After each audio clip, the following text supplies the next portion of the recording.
The house is on fire. You can see it burning. You have a bucket. And the Pope's response is, let's have a dialogue about it. Over the weekend, the United States and Israel struck Iran. The supreme leader is dead, and the head of the Catholic Church and leading moral authority on earth responded with a statement so generic you could swap in any conflict from the last 50 years and it would read almost exactly the same. Today, I want to talk about what that reveals, not just about this Pope, but about the entire posture of Western Christianity. And I think what it reveals is a crisis, not of intellect, not of theology, but of courage.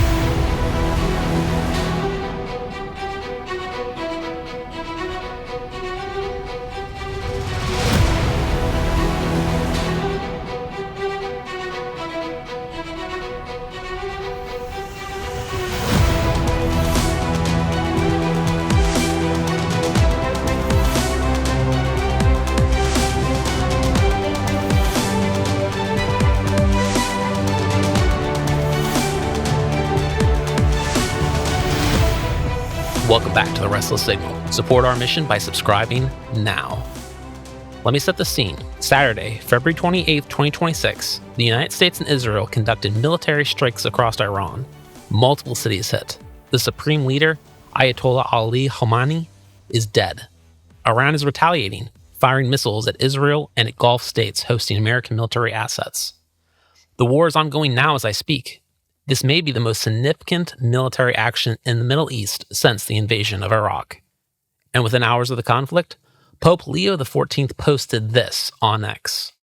Stability and peace are not achieved through mutual threats, nor through the use of weapons which sow destruction, suffering, and death, but only through reasonable, sincere, and responsible dialogue. He followed that with, and I quote, I make a heartfelt appeal to all the parties involved to assume the moral responsibility of halting the spiral of violence. And finally, he wrote, may diplomacy regain its proper role, and may the well-being of peoples who yearn for peaceful existence founded on justice be upheld. Mutual threats. All the parties. Responsible dialogue. This statement, and the whole posture it represents, is not the moral leadership the world needs right now. It shows deep moral confusion and a lack of conviction. But it's not just this Pope. It's a symptom of something much deeper and much more dangerous. An institutional church and the Christian civilization it leads that has lost its courage.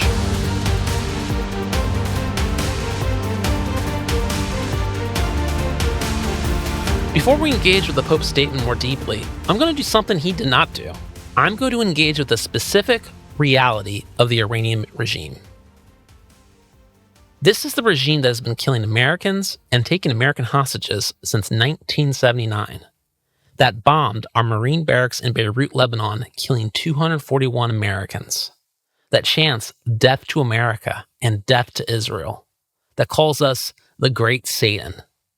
That funds terrorism throughout the region and uses proxies to attack us and our allies and partners, that helped plant roadside bombs that killed and maimed hundreds, maybe thousands of American soldiers in Iraq, that fires barrages of missiles, not at legitimate military targets, but indiscriminately into civilian population centers, the regime that uses proxies to attack international shipping, the regime that constantly threatens to close the Strait of Hormuz, which would disrupt critical energy supplies for the entire world. This is a regime that has been developing nuclear weapons for years in violations of its commitments under the Nuclear Non-Proliferation Treaty, whose leaders have said they want to wipe Israel off the map, which, let's be clear, means another genocide of Jews. And the Western world said after World War II, never again. Was that pledge not serious? This is a regime that has been increasing the range of its missiles for years and can now reach Europe. That violently oppresses protesters and dissidents, including recently killing thousands, some even say tens of thousands of its own people. A regime that is clearly aware of the strategic advantage of stalling for time through bad faith negotiations and that monitors and exploits the domestic politics and legal constraints of the United States and Europe. Let's not forget, they have a template that works. North Korea successfully stalled for time. Bill Clinton and George Bush, in hindsight, should have acted. Now we all live under the permanent threat of a nuclear-armed rogue state. And President Trump is saying, not on my watch. I know when I'm dealing with someone who is just trying to string me along, and I'm not having it.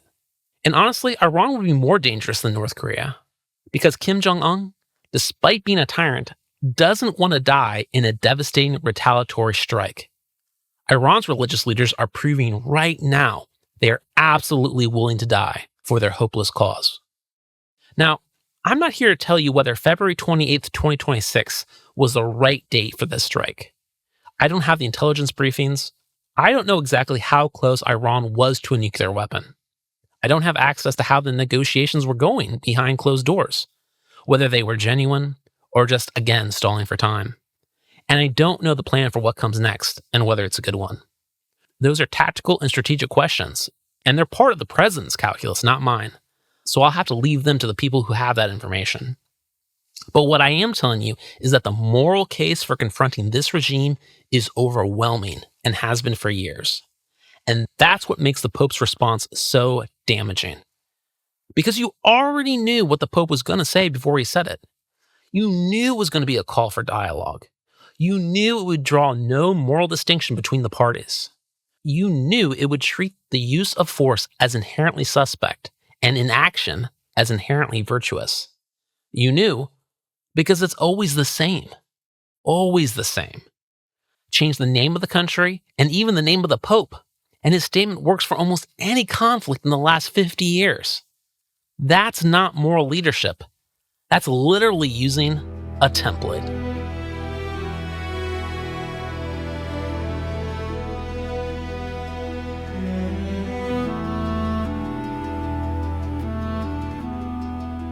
I understand the Pope's position is different from mine. If I'm wrong, nobody cares. If he's wrong, it has consequences for the Church globally and Catholics who might be in harm's way. I get that he has to be more careful than me. I'm not asking him to endorse the strike. But there is an ocean of space between endorsing a military operation and what he actually said. He could have named the nature of the Iranian regime. He could have mentioned the thousands of protesters who were massacred.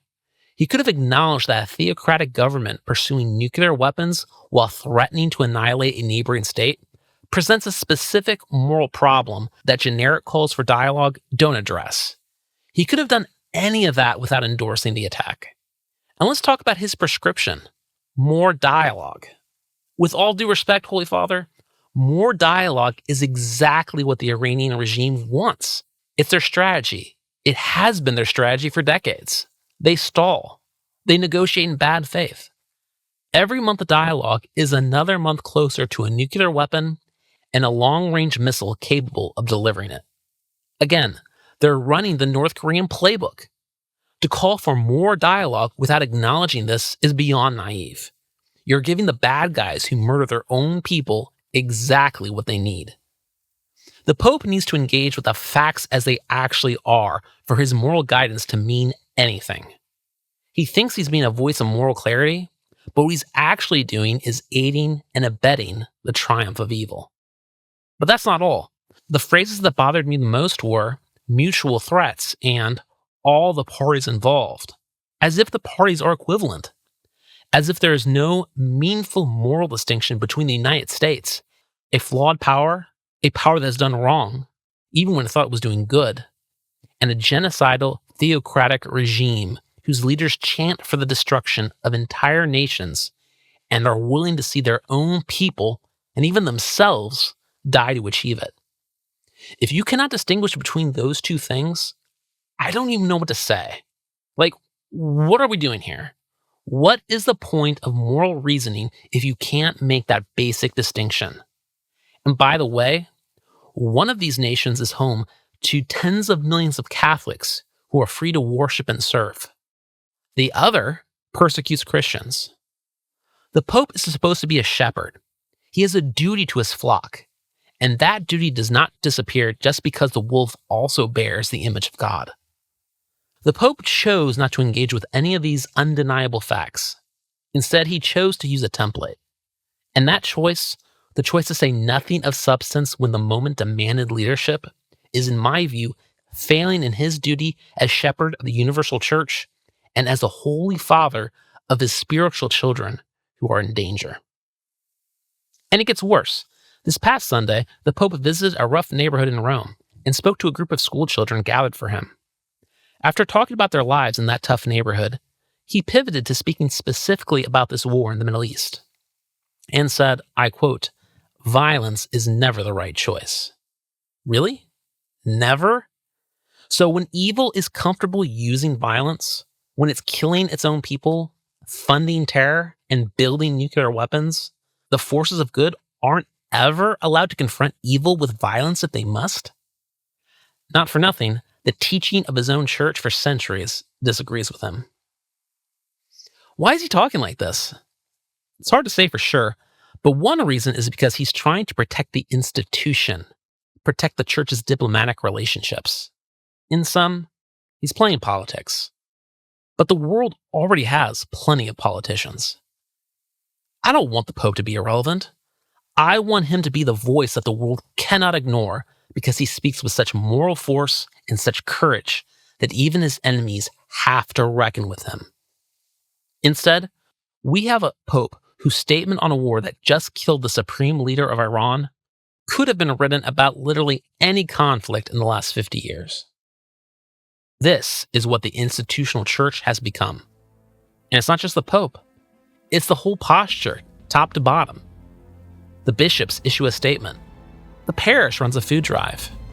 And precious few are asked to do anything that requires genuine courage, genuine risk, genuine confrontation with evil as it actually exists in the world.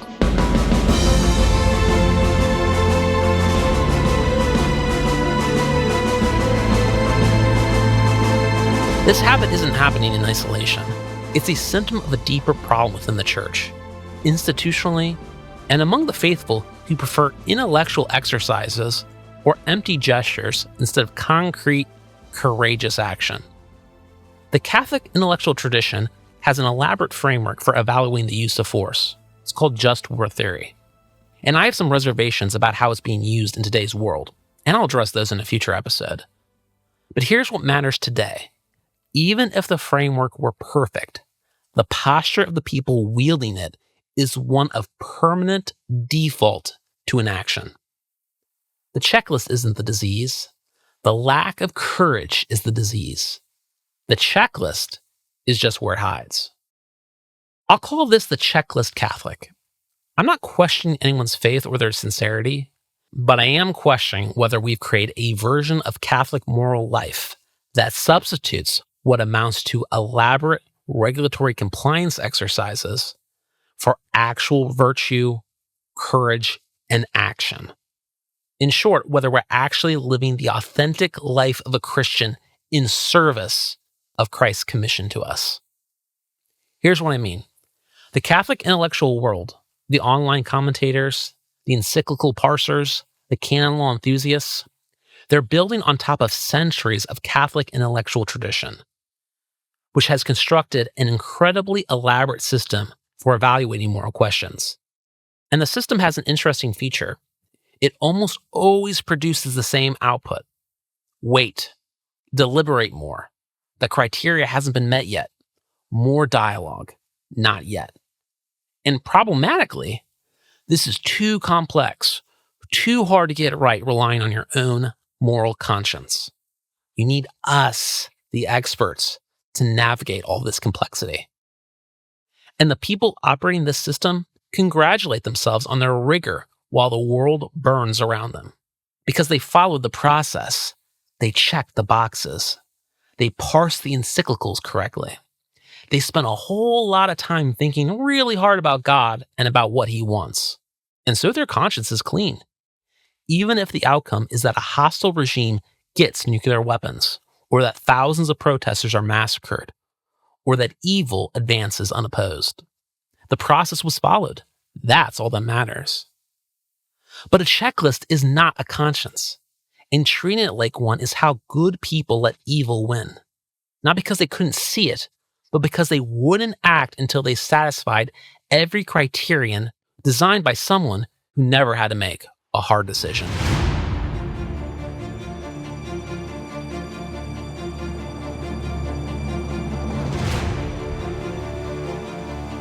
We're seeing that Christianity in the West has become a refuge from the world rather than a force within it. And those are fundamentally different things. The early Christians survived and thrived despite the oppression of the Roman Empire. The medieval church, through early modernity, was a muscular Christianity. It protected the Word of God, rebuilt civilization, defended Europe from invasion, spread the gospel around the world, stood up to kings, and shaped the political and moral order of the entire Western world. Agree or disagree with how they did it, they were engaged. They were courageous. They understood that Christian duty extended beyond the parish walls into the full catastrophe of human life. Political, social, military, all of it. What we have now is a faith that turned inward and resorts to a sort of indifference to the plight of the world. My faith is between me and Jesus, and I show my faithfulness through meticulous adherence to the checklist. Meanwhile, we act like the world doesn't really matter. After all, this world is temporary, right? And our heavenly reward is permanent. So our posture becomes one of selfishness. My soul, my salvation, my heavenly reward. We heard St. Paul's teaching that we are not of this world, which is about standing apart from the sinful spirit of the age, and internalized it as this world doesn't matter, only the next one does. But this world is Christ's kingdom. It very much matters to him. The people who are suffering, or the souls who are lost to sin, matter to him. And here's what that posture's done to regular Catholics. The ordinary person in the pew has been taught, implicitly, that the moral landscape is too complex for him to navigate on his own. So he waits. He defers. He doesn't trust his own conscience, the very thing that Catechism 1790 says he must follow, because he's been told his instincts need to be filtered through the checklist administered by Catholic Inc. before his instincts are reliable. And the Catholics who won't defer, the ones who can see the gap between what the church is saying and what reality demands, they get labeled a cafeteria Catholic and dismissed. That's convenient, isn't it? Because it means the institution never has to ask itself, why are people walking away from our moral guidance? The answer is always, they lack obedience, they lack humility. The answer is never, maybe we've lost credibility. The decline in the church's moral authority isn't just because of modernity or secularism or whatever convenient explanation the institution reaches for. A part of it is very much earned. When the Pope responds to one of the most significant military actions in a generation with a form letter, no moral distinction, no engagement with specifics, no acknowledgement that one side is a theocratic regime that massacres its own people and threatens nuclear fire against others, faithful people notice. Your people, Holy Father, the ones who want to take the church seriously, but increasingly can't because the leadership won't give them anything serious to work with. And every time the church issues another statement like this, it burns through a little more of the moral capital that took centuries to build.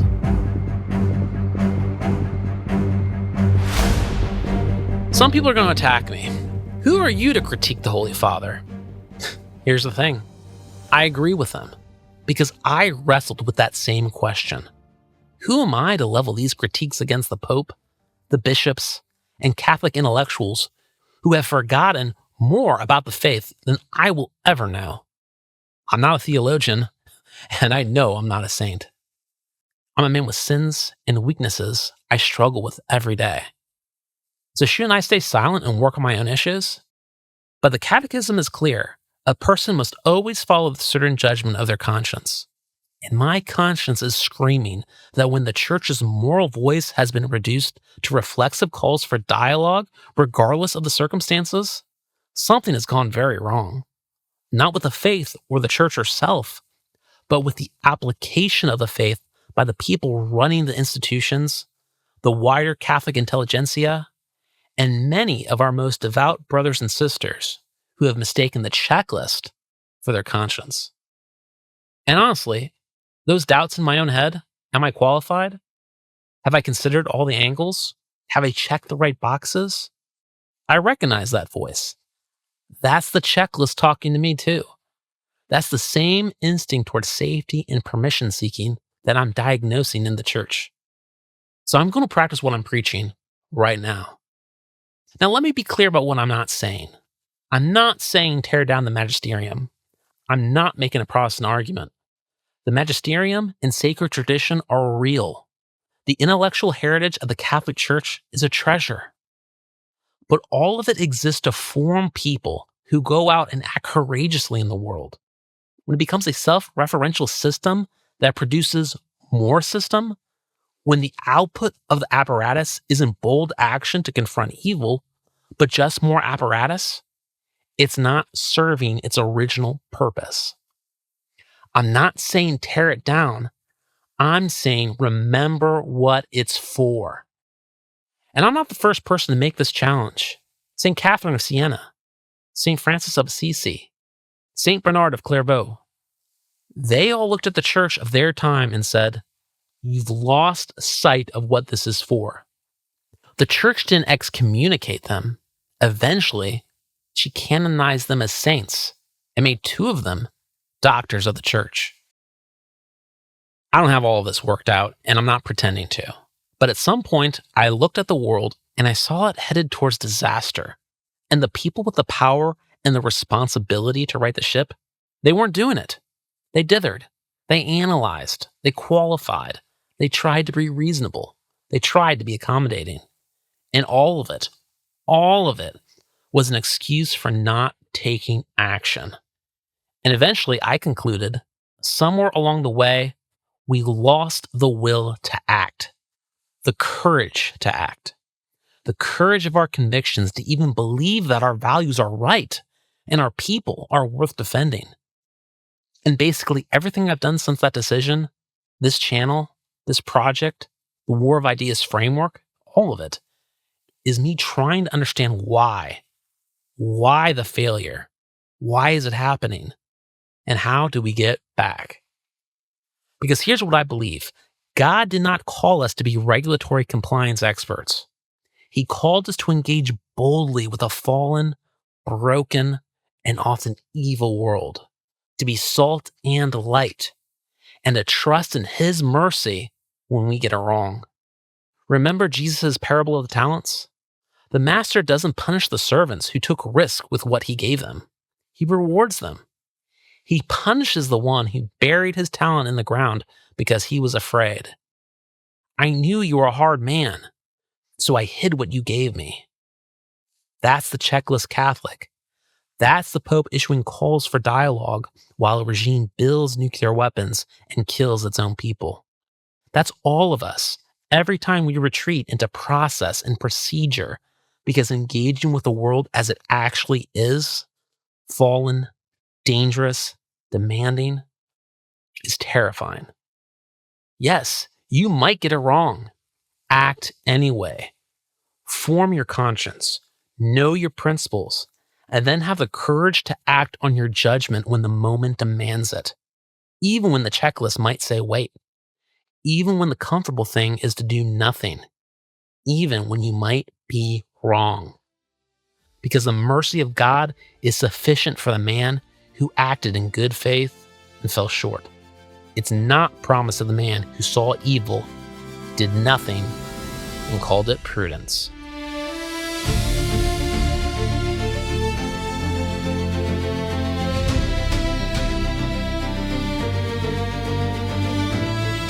Look, I started this episode with a metaphor of a burning house. So let me end there. The Pope was handed a moment that demanded moral clarity, and he gave us a template. And I'm not just critiquing him, I'm critiquing all of us, myself included, every time we choose the safety of process over the risk of engagement. Every time we let the checklist do our thinking for us, every time we retreat into analysis while the world outside our window gets darker, the house is on fire. You can see it burning. You have a bucket. Don't just pray a rosary while your neighbor's house burns. Grab the bucket and do something. And trust that God, who sees your heart, who knows your intent, who sent his Son not to condemn the world, but to save it, looks with favor on those who act boldly in his name, and with mercy for when they fall short. Now go. The world is waiting for Christians who don't just believe, but who have the courage to act like it.